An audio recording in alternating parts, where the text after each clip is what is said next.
Hello, everybody. Welcome to a very special episode of Fanside on racecanada.world.ca. Myself, Cam K, Graydon Bond. We are so excited to have the driver of the Tik Tok Chevrolet, JD Motorsports, Ryan Vargas, is on the show. Yeah. Ryan, thank you so much for coming aboard the Fanside train. Oh yeah, no problem. I always love doing shows like this. So thank you guys for having me. Graydon, why don't you lead us off? Well, as Cam said, it's an honor to virtually meet you. We're glad to have you here. So you started at about 11 years old into racing with bandos. Irwindale, we've seen it on TV with the short track showdown and stuff.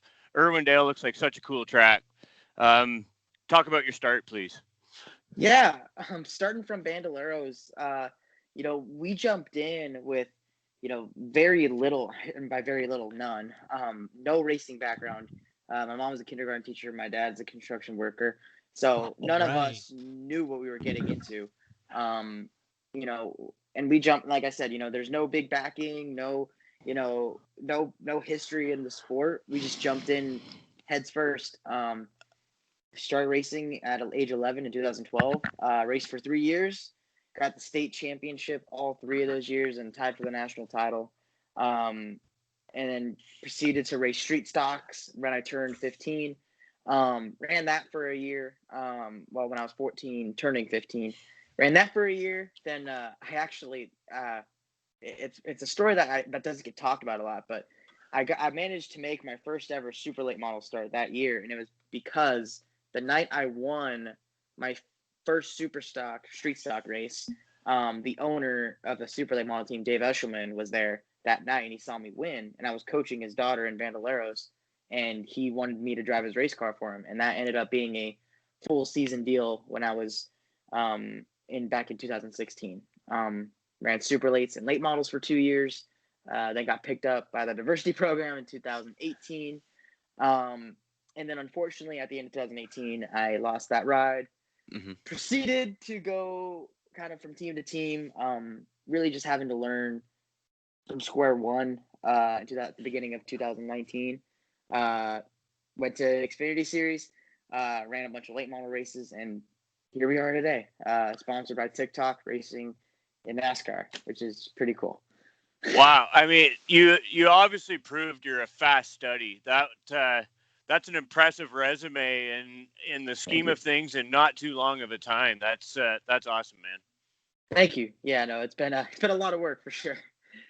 Yeah, I gotta ask, how old is Ryan Vargas right now? I turned 22 years ago. 20. So let's just say. I'm sorry, no, not 2 years ago. 2 months ago. Sorry. Say no. 20. Can you imagine all those different types of cars, all those different types of experiences before age 20, Grade? And I feel like I haven't done anything in my life before age 20. That's insane. That's amazing. I mean, yeah, like ripping off the different disciplines kind of one a year almost, and showing, like, proving your mettle with these guys like that. I mean, as a fan, like, you can see that just doesn't happen every day. That's remarkable. That's really awesome, man. Thank you. No, it's a testament to, my family, and what they've done. When I first started racing Bandoleros, like I said, we jumped in with no background, no experience, and not a lot of money, and ended up becoming the biggest route on the West Coast for that time span I was racing bandos. And it's an testament to the teams I'm with: Alec Martinez Racing, Lee Falk, JD Motorsports, Rev Racing. All those teams that I was a part of. It's just kind of crazy looking back, for sure. That's awesome. Yeah. So, but let's go back in that part of your life. Where does the I want to go racing when you have a family that has no background? Typically, we hear, a lot of drivers, they have a history of racing. So what was your first exposure to racing, and who was the guy that you cheered for? Yeah, I was always I just liked cars. I liked anything with 4 wheels and a motor, and which is weird because I'm not a big dirt bike guy. I don't really care for, as much as I those guys are straight up the best athletes in the world. Yeah. But like I just don't. I'm with you, man. For Four me, it's wheels. cars. For me, it's cars. Yep. Yeah. But I grew up, going to Monster Jam, going to Irwindale, Yeah. going to Fontana. Okay. It's one of those things where I just always liked it. I tried other sports. I tried basketball, baseball, football. I sucked at it all. I was terrible. I didn't like it. I did not like it. I can't even sit down and watch a game of either of those sports that I mentioned. I can't even tell you what the teams are. It's just something that I don't have any interest in. So to be able to kind of pursue this really unfathomable goal has been really, really fun over the last few years, and hopefully it goes on for a little longer. I mean, you're off to a good start. I mean, you keep building the resume like you are. That shouldn't be a problem. I mean, and you've quickly developed a really great fan base. As you said, you went through the Drive for Diversity program. Also a NASCAR Next participant, I guess you'd say, if that's right. Oh, yeah. Talk about that a little bit. Is that kind of what made your foray? You recruited. You did the K&N thing. So is that where you kind of got into the NASCAR system? Oh, yeah. Unfortunately how that came to an end, it was definitely my first big step into stock car racing, big time stock car racing, heavy stock cars, a lot of horsepower, radial tires. It was such a big learning curve. We had a decent rookie season, and I'm not going to sit here and try and puff myself up because we didn't have a great year. We finished 6th in the points, had a couple of really good runs, had a good handful of bad runs, but it was a rookie year. Beat one of my teammates in points. My other teammate finished 3rd. Both very talented race car drivers. Unfortunately, that came to an end. I ended up getting the boot. They went from a 3-car team to a 2-car team, and although it was I did beat one of my teammates. He has so much immense talent, and they had invested so much forward into him. It made sense. And even for me looking at it, it makes sense. At the time, I understood it. It was such a incredible opportunity to race for that team. But definitely, going into 2019, I didn't have anything planned. I thought I was done racing. So to kind of have come back from that has definitely taught me a lot of what I know today. And I say it all the time, if I'm able to make it through that, I disappoint myself if I stopped. That's exactly right, man. I mean, you learned kind of the best of both worlds. Like, it can give you a lot of things and it can take it all away. And I think maybe that can help you become a deeper person, better driver when you got to dig for it, when you don't really know what's going to happen next, right? Oh yeah, no, it's I had to basically start from ground zero. I had to start from square one. I had to relearn how, to go about business. I had to become a better marketing person, better athlete, better business person, better mechanic. I had to go through and just kind of reevaluate everything that I was doing. And it wasn't an easy time for me. That was probably the hardest part. That was the first time where personally and professionally, I was just not in a good place. So now to kind of be where I'm at today, and look back at that and just kind of say, all right, well, I made it through that. I think that's something that's definitely been a very big upswing, and just really, really happy to be where I'm at today. Yeah, I remember I've been a follower of yours on social media for a long time. Actually, probably back when you were driving for Rev. It was I remember the tweet that you had sent out after the situation, that happened, that they were going to, downsize. But one thing that always stuck with me was the positivity that you did have in that social media post, which was, we're going to go out and we're going to try and make this happen. And then to see that kind of trajectory that you've taken, I mean, as somebody who is following you kind of come up through the diversity program, and then all of a sudden you're now with JD Motorsports with a huge sponsor, you're getting all this love, which is well deserved. This is exactly why we wanted you on the show, because stories like this, they typically they get kind of missed, you know? So to be able to chat with you, I really want to know though, how does that Drive for Diversity program work? Is it an audition? Do they come and find you? How did that happen? So what it is it's a program for, uh, minority and female drivers within NASCAR. So, there's, African Americans, Mexican Americans, Hispanics, Japanese Americans, and then you also have women, women of color, um, the people that you don't normally see in racing. And it's an incredible program. And how it kind of works is you sign up, obviously, and they kind of look at your, resume. They look at what you've done, your accomplishments. And then if you make it to the combine, it's 12 drivers. It was at 1.24. Now it's 12. It's if you make the combine, it's a big deal. Just making the combine is a huge accomplishment. What they do is they test you on three things. They test you on your physical fitness, your marketability, and your on-track performance. All three of those things I've worked immensely on.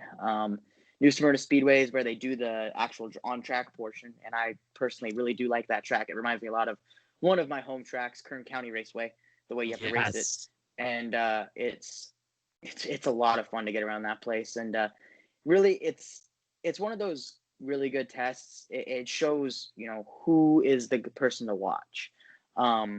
It's a pretty tried and true system. I worked for Kyle Larson, worked for Daniel Suarez, worked for Bubba Wallace. It's definitely produced a lot of incredible talent.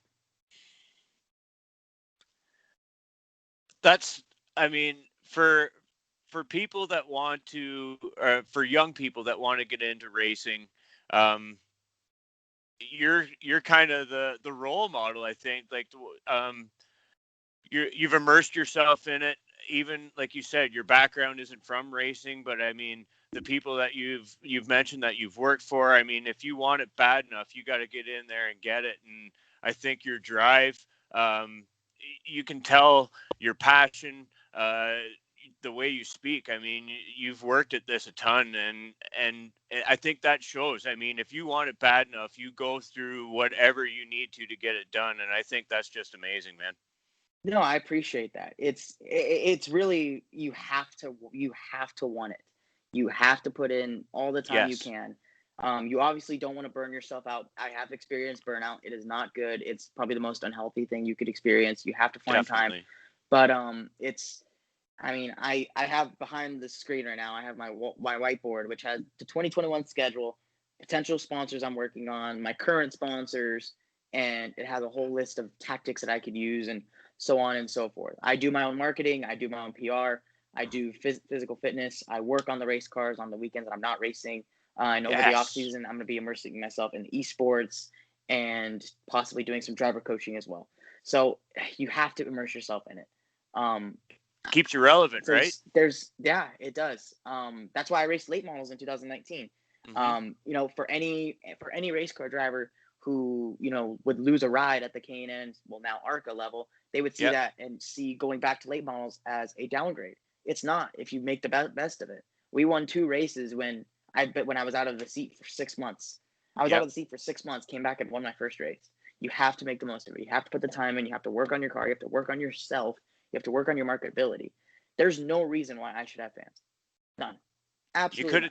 You could have chose right then and there to walk away. Well, I mean, and like I said, that marketability, social media, that's why this TikTok partnership, it makes sense. I love the platform. I post on it daily. I get addicted, honestly, but you have to open yourself up to new audiences. And that's where, like, other drivers, they'll come up to me and they'll say, man, how do you post like that? It's like, it's free. Mm-hmm. Social media is free. Twitter's free. Instagram's free. TikTok's free. Yes. Facebook's free. Use it. Like why are you sitting stagnant? Like, like I said, there is absolutely no reason I should have fans. I am 100% okay with saying that. There's absolutely no reason I should have fans. I just got my first top 10 this year. I'm not out there winning races. I'm not running for a top tier team. I'm not in contention for the playoffs. There's absolutely no reason why someone should be a fan of mine. but I'm out there trying to earn their respect, trying to earn my place in this sport. And I think that's what makes the difference. You have to put in countless hours to make yourself stand out. Mm-hmm. The ARCA series, Brian, that you ran back then, obviously was known as K&N, very different from what you experience now. A lot of those tracks, very, very small, bull ring type of races. Is the transition going from small bull rings to these big tracks, is that daunting? Is it something that is truly an easy transition, or is it quite difficult because you didn't take the route that going into trucks and then Xfinity? You were actually able to go straight into Xfinity. This is where having no practice and qualifying helps me, because I'd go into these races, and if I had practice and qualifying, I'd probably go in there, I'd overthink, I would adjust us out of the ballpark, and I would suck. I get to go into these race cars. My first lap at Pocono this year was in race conditions. My very first lap at a 2.5 mile super speedway, my biggest track was 1 mile long. Talk about trial by fire. Well, the thing is, it puts you in it. You don't have to sit there and overthink it. You get in, you do it, and you got to try your best to not suck. Plain and simple. Plain and simple. The guys who won this year, Austin Cindric, Briscoe, Allgaier, they don't suck. Yeah.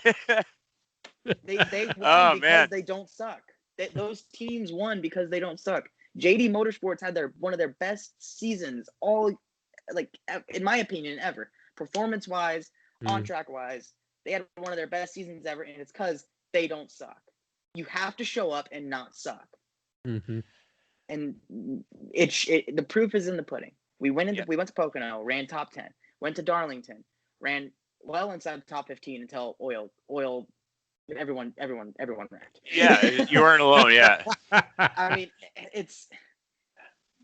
it really is just such an honor to be out there and learning these things, making these experiences, and at the same time running for such a legendary, in my opinion, legendary team in the sport, in the series. Absolutely. If there's no Johnny Davis Motorsports, there's no Xfinity Series.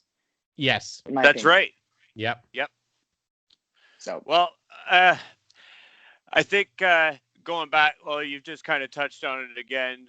How you don't feel like you should have fans but like you've just you spent however long we've started this show talking about why you do have fans, man. I mean, the fact that you're 150% committed, and it's not some 100-page brochure, or I guess that's 20th century stuff, but like how to do it. I mean, you've explained it. Like you have to keep yourself relevant.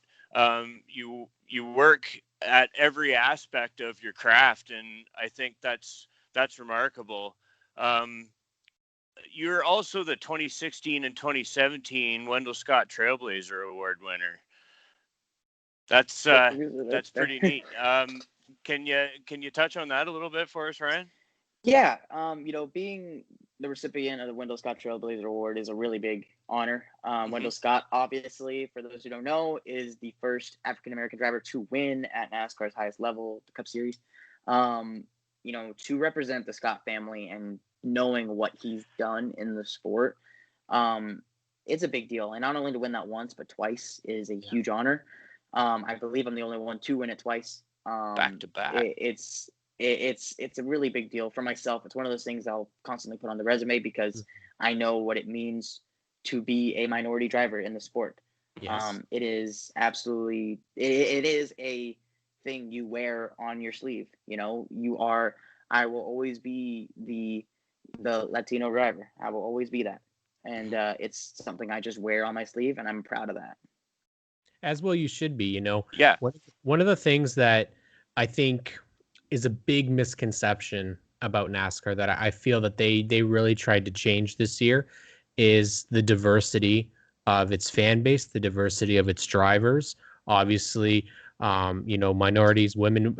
I think Graydon and I, we are huge supporters of both, being in racing. It makes sports better to have everybody included. It's the same with the LGBTQ community. You know, whoever we can get racing and being a part of it, it doesn't hurt.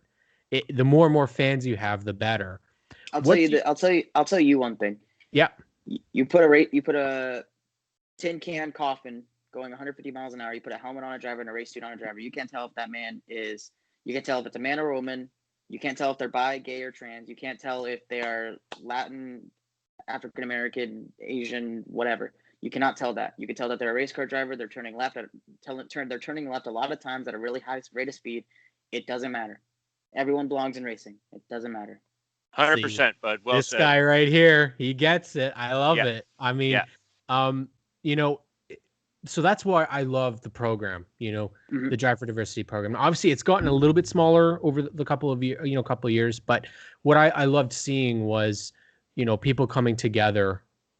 You know, we're seeing more of that at the track, and I think here in Canada, you know, we have racing too, obviously, but I think it's the same type of situation where we could benefit from a Drive for Diversity program in a sense, to see more minorities at the track, more women at the track, especially because they can be at the track and they can kick ass. I mean, you've raced, and that's that's one of the cool things about NASCAR.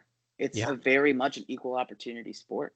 You know, I've seen so many, you know, attempts at it in other sports, but I think NASCAR is probably the most all-inclusive sport out there, in my opinion. And I mean that not to, you know, butter anything up. I'm saying that 100% in my, perfect example. 2 years ago today, the 2017 Fall Classic 100 at Irwindale Speedway, $5,000 to win, late model showdown, 100 laps. I won the race as a Latin American race car driver, Mexican American. Second place was Kayla Eschman, 16 years old, female, teenager. Second place.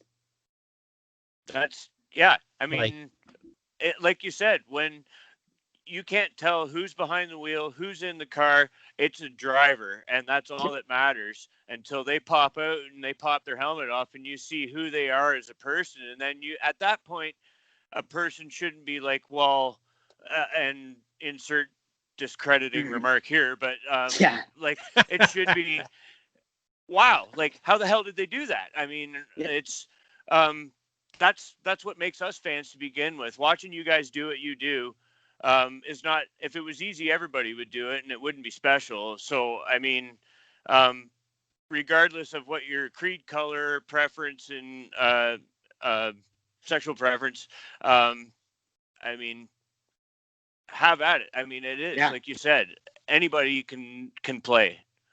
I mean, put business stuff aside, but I mean, if you have the drive and you get yourself in there, my eldest son kind of wants to, he's seriously considering getting into like some crew chiefing stuff, and we have some friends in racing that have offered to kind of have him sit on the box, and I don't want to discourage that. We keep it real, as I'm sure your parents did with you, and say like, it's not gonna be sugar coated and handed to you, as you can. You've testified to that, where you have to work harder than you've ever worked for anything if you want it bad enough. And that's what we're trying to say to our kid, especially in Canada. It might be something where you have to move to the States, but follow your dreams. And I know that's something that you deliver that message to a lot of kids too, right, Ryan? Oh yeah. I mean, I remember racing Irwindale and the late models, and you know, having parents come up to me saying like, we're rooting for you, you know, you're representing the Latin community, you're representing the Mexican community. That was a really big deal for me. It's a huge deal to be, you know, a minority driver in the sport. It shows that, you know, the sport has come a long way, you know, the country has come a long way. And like I said, NASCAR is easily the most, you know, the most open opportunity sport, and I'm very glad to be a part of that, at least a small part. Well, you're definitely making your way through it, and I must say that, you know, when it was announced that you were going to be joining up, that you had Cranial Care Bears coming on with you as well. I was hoping you'd be able to talk about them, because I see that them, you know, they've been a sponsor with you forever. I love what they do. And I want to hear you tell this because, again, it's the stories that I think should be on the broadcast, and we don't really hear them. And this story, I love it so much. Yeah. So obviously I was born with craniosynostosis, where in my case, my soft spot closed and it caused the part of my head right here to become completely flat. And that's why I have this scar that goes all the way around my head. It's the reason I'm here. I know a lot of kids, young adults, and parents worry about it. They're worried about bullying. They're worried about, or even potential future health problems that come with it. I've been very fortunate that mine, it was serious to where it needed surgery, but it wasn't serious enough to where I've had any lingering health issues. There are some where they don't need surgery. They just wear a helmet, and as a baby, as an infant, it kind of fixes it. There's others where they have surgery and they have to go in routinely and get checked.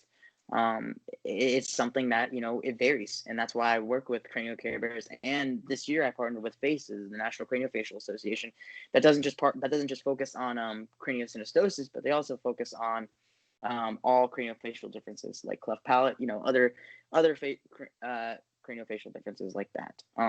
It means a lot to me. I've had a lot of kids come up to me when I first started at Iowa. A kid came up to me from the garage area. He was wearing a Justin Allgaier shirt, but he runs up to me and he points to his head and he has a scar on his head. He had craniosynostosis. And that just happened to be the race where I was running cranial care bears. The way that came about, I didn't have a sponsor going into Iowa. My first ever start. I did not have a sponsor. So I wanted to make it special in some type of way. I had been working with cranial care bears in a small way. At that point I said, well, let's run it.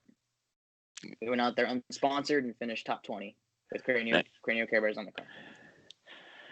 That's drive. Oh man, that's so cool, man. That's motivation. And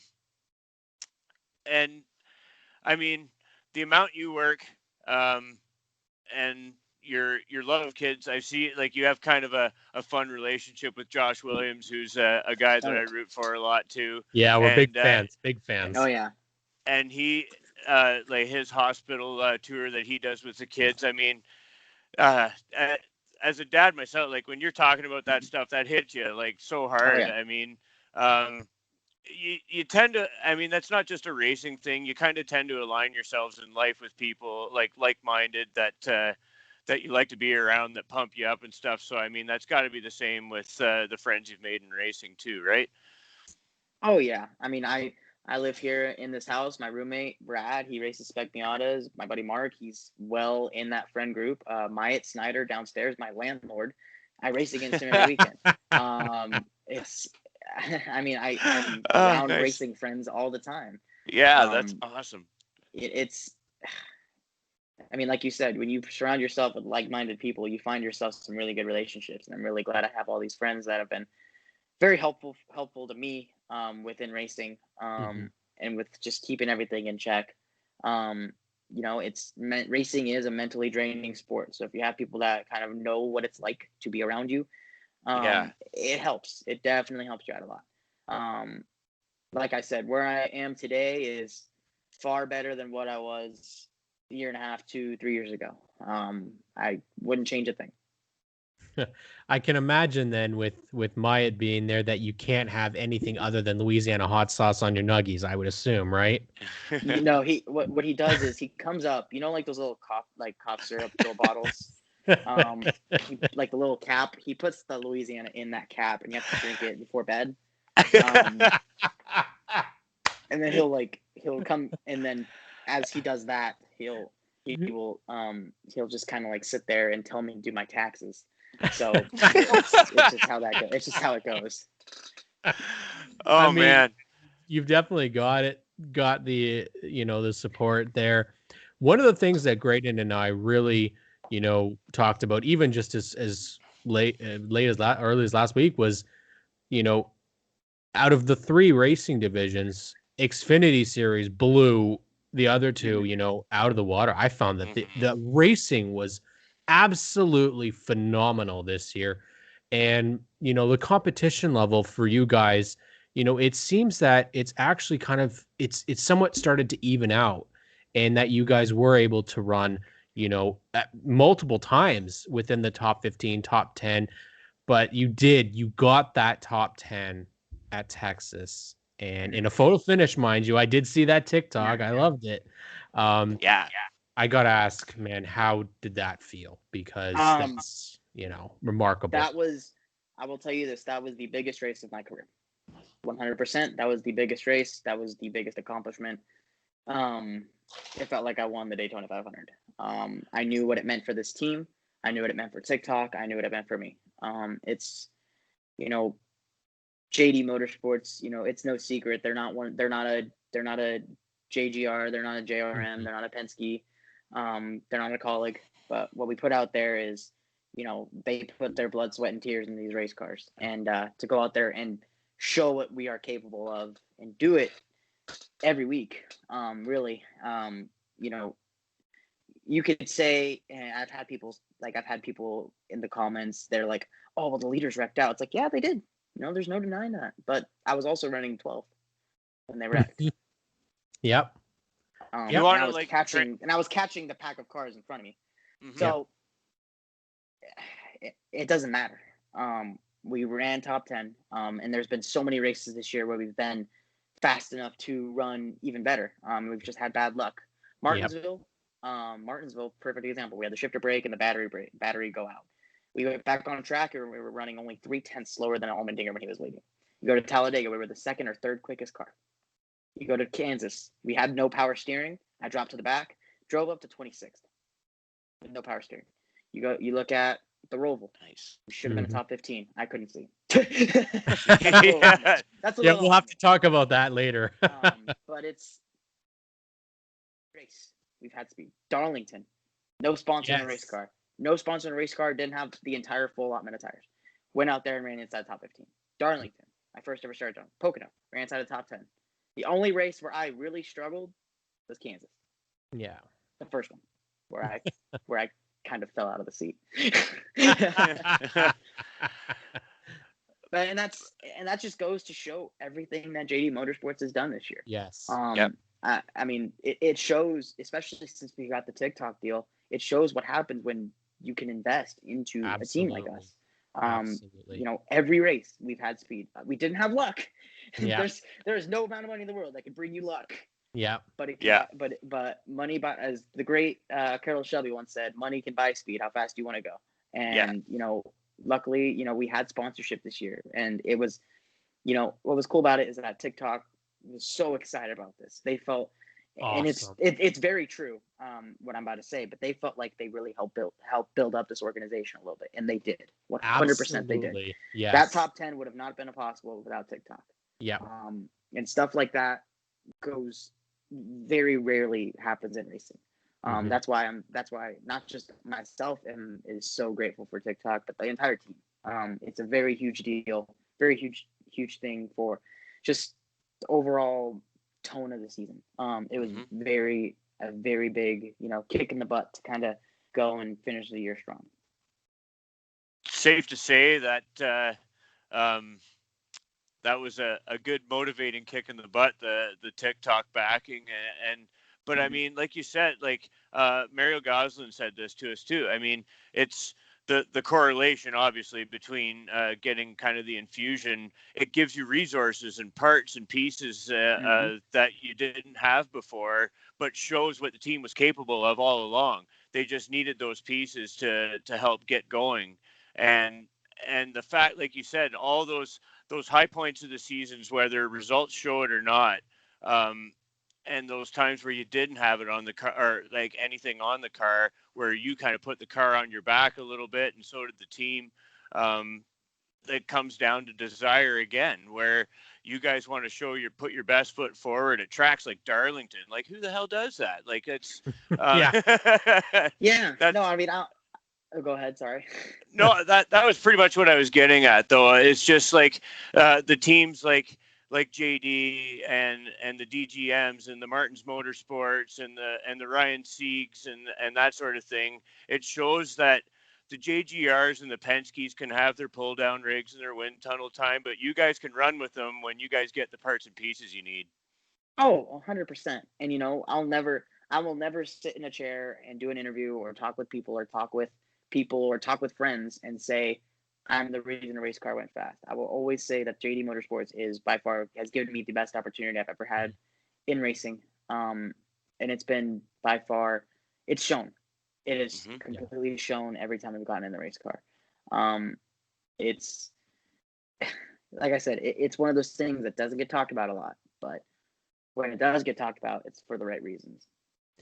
You know what else? I'm sorry, Cam. I was just going to say, like, humility is also a part of a race team that goes a long way as opposed to arrogance. I mean, if you think you're untouchable and too hot and you can't have any sort of humility served to you, then you might not. You might want to find another job, anyways. I mean, that's how you learn your lessons, right? And yourself and as a team get better from it. Man, I have a story on that one. There was a crew member on a team that when they were pushing their car by, there was parts and pieces all over. This was back when I was wrenching on Jeffrey's car. We had a rough weekend. I know Jeffrey got wrecked early in the race. And there was parts and pieces kind of everywhere. The hauler, everybody was just loading up. It was, when you load up, there's no organization. You just load up. There's some organization, but you just, you got to load up. And one of the crew members said, "Oh man, we're in the slums." Oh yeah. And not cool. Fun fact. 2 weeks later, we announced the TikTok sponsorship. Yeah. How do you like me now? Yeah. So, I don't know. Yeah. But it feels good when you do good.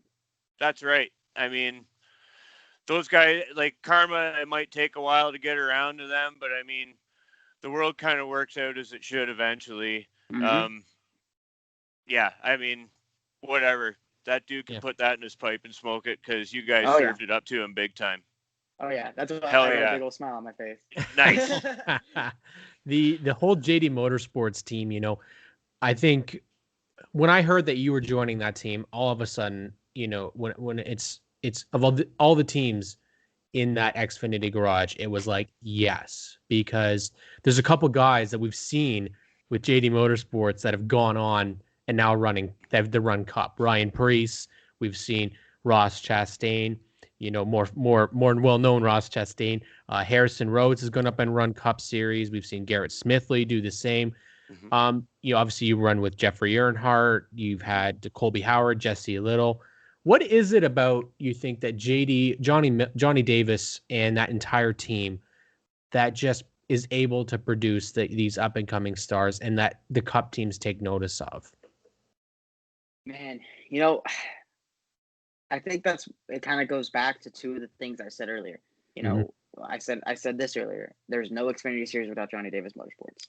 And another thing that I said was Johnny Davis Motorsports has proven that they can show up to the racetrack and not suck. Yep. Plain and simple, right? They could put really good race cars on the track and give drivers a really good opportunity. And that's what's happened this year. Jesse Little's had great runs. Jeffrey Earnhardt had a lot of incredible runs this year. Yes. Colby Howard had a lot of incredible runs this year. I've had a lot of incredible runs this year. This isn't just a one-car thing. This is a 4-car ordeal. BJ McLeod should have got a top 10 at Bristol. Yes. BJ McLeod has been probably my biggest help on top of Jeffrey this year. Awesome. There's a lot of talent. There's a lot of teamwork, and there's a lot of dedication on this team. That's something I kind of wanted to touch on too. Like in our Pinty series this year, Ed Hackinson Racing fielded 4 cars for our tiny little season that we had, and that's something I kind of wanted to tie into your guys' team. Johnny Davis fielded 4 cars for a lot of up and coming talent, and is showing that they can get results when all the parts and pieces are there, which is, I think it's awesome, and that's partly why that we do love the Xfinity series is the parity that the smaller dogs can run with the big dogs. Maybe not always beat them, but I mean, it sure gives them a hard time and keeps them honest. That's for sure. And then every once in a while, they can take them out. Oh yeah, exactly. Oh man, like you said, when when you have a good run and it just kind of it asserts yourself to those guys that you're not going to take this from us easily. If you're gonna have to fight for it, and that's what I love about the Xfinity Series. It does show that grit on the track, and that's just kind of how I've been raised my entire racing career. Like I said, no family backing, no history in racing, no famous last name. We worked on our late model out of a single car garage in La Mirada, California, showed up and beat teams with Xfinity/truck budgets. It's not hard. It's not easy. But I wouldn't want it any other way. And this isn't me knocking people who have that opportunity. Yes. That's my biggest pet peeve in racing. I've said this I said this in an interview last week, but I'll go on this tangent again. I hate people who pick on drivers because, oh, they have money. Oh, their parents have money. I don't care. God, y'all gotta chill. Like, okay, so what if this guy parent owns a company and they do really well? Go and beat them. God, like, stop whining. Like, cool. Like, if my dad owned a company and was able to put me in a top tier race car, cool. He probably would. What do you expect these? Like, what do you expect these kids' parents to do? Like, they're providing the best opportunity for their kids. Exactly. You know? That's my biggest pet peeve. That's my biggest pet peeve is when people are just bitter about things. Best way to defeat bitterness is just to go out and beat them if you're really that bitter. Absolutely. That's right. You got to shut them up that way. I mean, yeah, exactly. That's exactly right. As a parent, if I had money, that's the only reason why Bun Family Racing doesn't exist. Is money. Otherwise, my kids would be racing. We'll get it there someday, buddy. Oh yeah. So I mean, you nailed it. That's exactly right. I mean, if you have, as a parent, that's your duty, is to give your kid everything in life that if they have a dream, it's kind of on you to, like you said, keep their feet on the ground, but show them that their dream is achievable, provided that you work hard for it. So, I mean, whose fault? Like, there's no fault on those people. And I think in terms of your case, it just shows that, like, your mentality is right. If you want them to notice you, you just got to go up there and run with them. I mean, like, that's the same thing. You got to go beat them. I mean, it's not the kid's fault that the parents worked hard and made a living and is out there and provided to them the opportunity to drive race cars. It's not the kid's fault that their grandparent owns this successful company. Yeah. It's not the kid's fault that this parent won the lottery. You can't dislike someone for their family having money. The only thing that defines a person is character. And if you dislike someone not based on their character, then that's wrong. Absolutely. You know, I'm loving everything I'm hearing, and I'm thinking a lot of people do, TikTok especially, but I gotta ask who you follow on TikTok, because of you driving the TikTok car, I had no idea really what TikTok was. And then I'm like, I had to start watching, and now I'm hooked. It's like, and I'm up late at night watching watching partners prank each other, which is my favorite thing to watch. Yes. Lance 210, one of my favorite TikTokers. Back, I think he was on Vine for a bit. I was going to say he's a staple on social media. But stuff like that, I just absolutely roar with laughter because it's so genius and so funny. And I'm like, and then of course your stuff, all of a sudden I'm like, oh, well, this is brilliant. I'm turning. I've recently been churning out some. I'm not a cocky person, but I've been churning out some really good content recently. You have. I'm very. But no. On TikTok, yeah, on TikTok I follow dozens of people. I don't really have a specific niche I follow specifically on TikTok. I mean, some of my favorite creators. There's this one girl. I don't know her actual name, but I know her account name is Soupy Time. The other one I follow this animator called King Science. There's so many. Yeah. I mean, there's so many. So how does it happen then, Ryan? If you're on TikTok, do you go and approach the heads of TikTok, or how did that happen? So the way it happened was, so Ryan Pistana, who's a very part of Team Martins, he's designed trucks, or he actually is the driver against ours as well. He's a good of mine. He's young. He just turned 20 as well. He's trying to make a name for himself in racing. Out of the blue, in June of this year, he posted a render of what a TikTok number 15 car would look like. There was Tyson on it. There was a bunch of other stuff, but it was, I remember that. bread and bread and butter of what the current TikTok car looks like, with just several alterations. Yeah. That tweet kind of made slithered around, got some good traction, blah blah blah. And the people at TikTok, somehow it got to them. I know, there was some nudging from people and so on and so forth, but it kind of got to their desk and they looked at it and they said, okay, well, let's learn more about this kid. TikTok already had a relationship with NASCAR.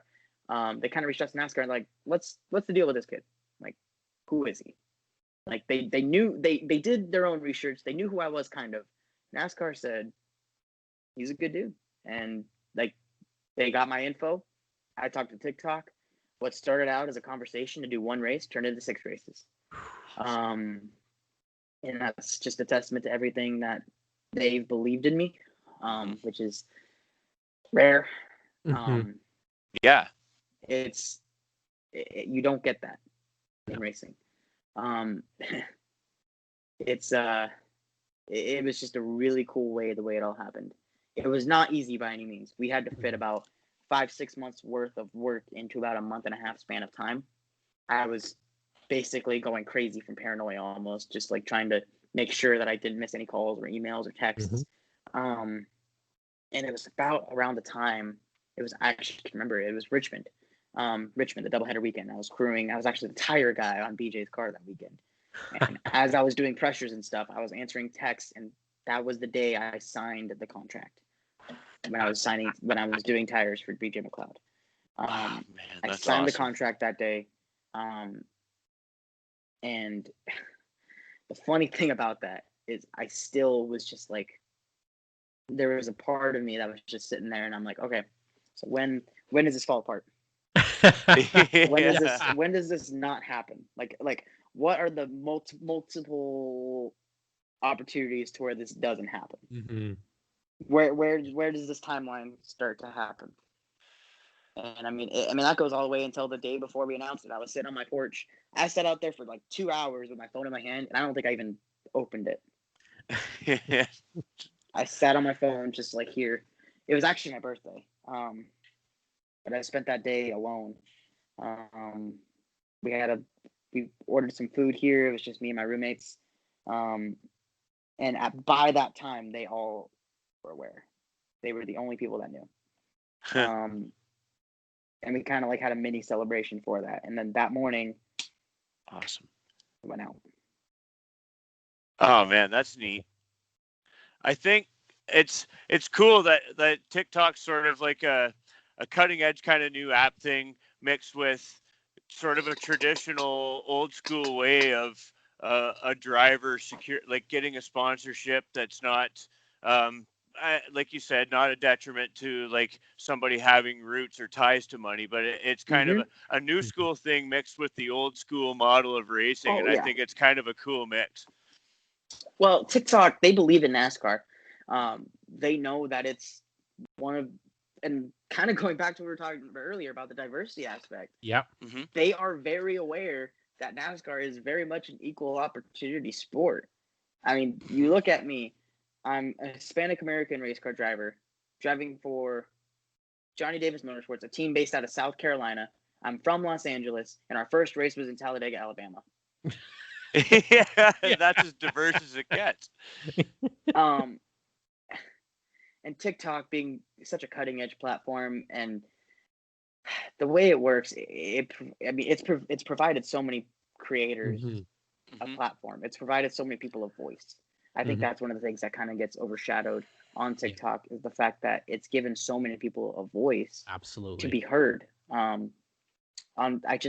went from, on Monday I was at 61,000 followers, something like that. Today I just hit 74. I mean, it's been 4 days and I gained 14,000 followers about. You can grow on TikTok. You can go on there and make your voice heard. Yeah. It's such a unique platform. And I Yeah. think it's one of those things that, if you go on there, with good intentions and go on there and tell your story, be genuine, and make yourself heard, you can go places. That's why on paper, like I said, the TikTok sponsorship, you look at it, it's like, what the heck? But there's so many things that go into it. Absolutely. It makes sense. It makes sense. Yeah. Like I said earlier, they've made so many people, so many creators, household names in pop culture. They've made the TikTok car a household name in NASCAR.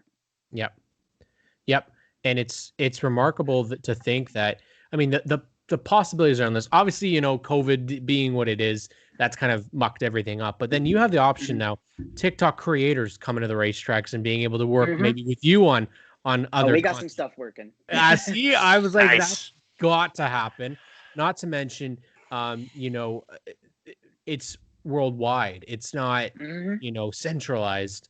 So to have that, to have the opportunities that you've had, you've got the roommates in racing. So I've got to ask, going into next year, obviously we don't know what the plans are yet for you, but let's say it comes down to you and Myatt for the win. Do you dump them to win, or do you tough them up? No, See, that's every racer says they'll dump someone for the win. Nobody gets dumped for the win anymore. They don't want to. Nobody wants to be that guy. Now, if you put me running down Myatt and an opportunity to give JD Motorsports their first win, I mean, sorry, I'm not gonna wreck them, but bumper may be applied. But cordially. Yeah, of course. Yeah, of course, with the utmost professionalism. I'll do them out of the way with gratitude. There you go. When the day happens when that actually happens, having had this conversation, we will back you up. We will know that is 100% true when you're bumping and running that guy for the win. Oh God. I've already said if Myatt, ever, gets to that point where he is winning week in, week out, there has to be a Louisiana Hot Sauce chug every time he wins. I mean, I would be. Well, I told him when he announced the tax layer deal, like I texted him and I said, "Does this mean I have to blend tax forms?" Yeah. Luckily, he said no, but yeah. Good thing, that's been awesome to see both of you guys, be able to ride in the Xfinity Series this year. This has been an absolute thrill for myself and Graydon. There's people that as soon as you see them in NASCAR, you want to get to chat with them. You were one of those names. As soon as that TikTok deal came announced, me and Graydon were just like, we've got to talk to Ryan Vargas. I was gonna say your message was in my inbox for a solid 2 weeks, and I see it, and I'm like, okay. I didn't know it was in there for 2 weeks until I saw it. I saw the notification because I have a lot of unaccepted DMs, and I would imagine it had been there for 2 weeks. Not that I had seen it and just been, oh no, and then no, I just didn't see it, and all of a sudden I was like, oh, okay. I mean, that was cool. The fact that you even replied was amazing, and like I said, we're kind of a rarity in Canada. We're normally covered in hockey stuff, right? Not saying that we don't have our hockey stuff around, but Allow me to say one thing. My kids go to a school. Their elementary school has less than 100 kids. And there's a handful of them that are NASCAR followers, which is pretty amazing for how small a small Canadian school is in a rural area too. And my kids went today and said that they kind of know about the podcast now, and said That's that cool. they were going to be talking to Ryan Vargas tonight, and the kids, their little circle of NASCAR friends, I could just imagine it, just like grown-ups, but like little kids at school doing water cooler talk. But they were the envy of their NASCAR buddies today. So that's cool. Thanks a lot for doing that for them and for us, Ryan. That's no worries. We're big this fans. Is always fun. This is always fun. Thank you. We're like I said, we're completely honored. Definitely, guys, if you can go out there, follow Ryan on TikTok. You won't be disappointed. Great stuff on there. Follow him on social media. It's to show the support for the TikTok car for Ryan Vargas. We can call a friend of the show, friend of an honorary Canadian, and of course, if he's ever coming up, we've got to get some Pinty's nuggets for the guy. He's got to try him here. Our Penny series. I mean, it's a natural fit. I've run a couple fictionals out there for Ryan. We've got to make that happen at some point. Ryan, thank you so much for coming on. We hope to chat with you at some point next year as well. No, yeah, of course. Thank you guys for having me. We gotta try those Pinty's nuggets, and as an honorary Canadian, I gotta say hi to my friend Kendra. She's up there. Nice. Yeah. Alrighty. Thank you so much, Ryan. Of course. Thank you guys.